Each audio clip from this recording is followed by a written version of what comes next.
Hi, I'm Clemmie. I'm 18 years old and I started the Thrive programme about 2 months ago now. I've been, I had emetophobia ever since I can really remember, and I think for me the most important part of this course is that despite my initial expectation that I'd go in and someone was doing something for me, that it actually, the course just provides you with the tools to change your own thinking, which is really important because you're essentially reliant on yourself. You're not reliant on anyone or anything to improve your fear and tolerate it better,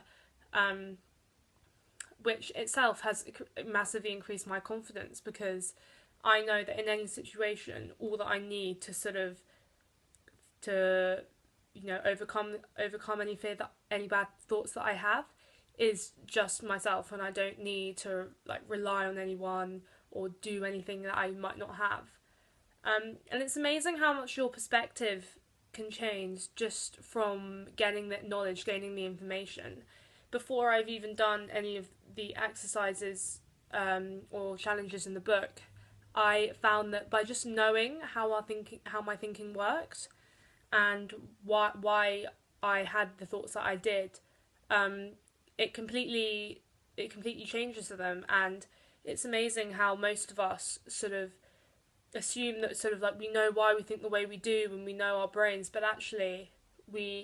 our thoughts control us rather than us controlling our thoughts, which I think that's what the program teaches you to do. It teaches you to have complete power and control over what you're thinking, so that you can do it in a way that benefits you. And that can be not just applied to emetophobia, that can be applied to loads of aspects of life. And despite me coming in here for my fear of sick, I think as I sort of go out, it's impacted my school and my work and how I think about that. So I think in terms of the future, I hope that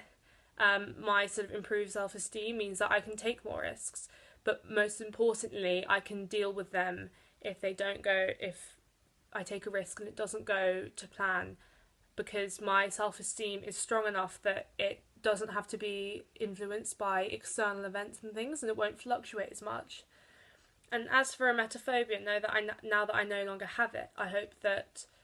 I'll be in a better position when I start medical school next year in terms of dealing with patients being sick, obviously. But most importantly for me, I'll be able to